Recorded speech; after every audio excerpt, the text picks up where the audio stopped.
What happens when the voice of an angel meets the grit of New York streets? Jay Black wasn't just a singer, he was a force of nature with a range so powerful it could rival opera greats and still make you cry to a pop ballad. Join us on this episode of Crossed Over as we pay tribute to the great Jay Black. Born David Blatt on November 2nd, 1938, in Queens, New York, Jay was raised in the heart of Brooklyn by Orthodox Jewish parents. His early years were marked by mischief more than music. He bounced between yeshivas and was expelled from multiple schools. But behind the class clown image was a voice waiting to be unleashed. He got his first taste of performing in the choir at Temple Bethel, and even as a teen, his voice had a commanding, emotional quality.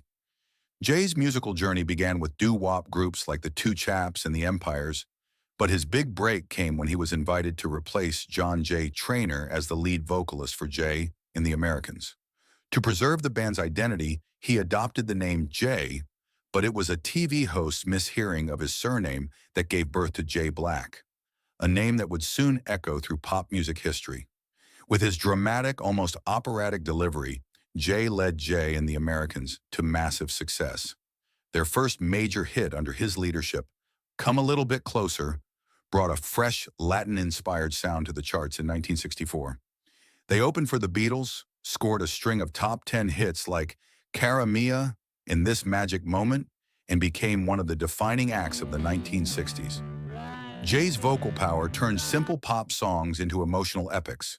Despite his professional highs, Jay battled a personal demon, gambling. His addiction followed him from high school to the peak of his fame, eventually landing him in bankruptcy court. In 2005, he owed the IRS over $500,000, and the rights to the Jay and the Americans name were auctioned off.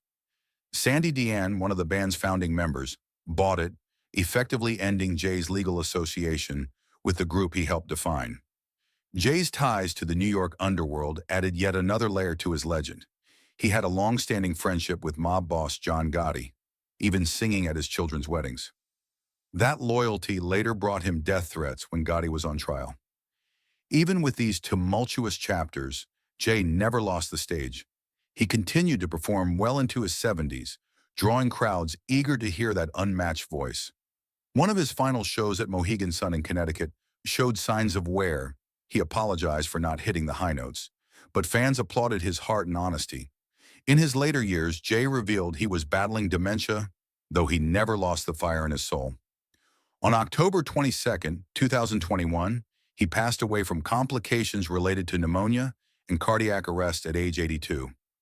He was survived by 4 children, several grandchildren, and siblings who remembered him not only as a superstar, but as a passionate, complicated man who poured everything into every performance.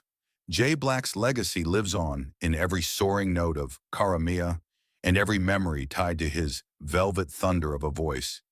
His story is one of triumph, tragedy, and timeless music that continues to echo across generations. What about you?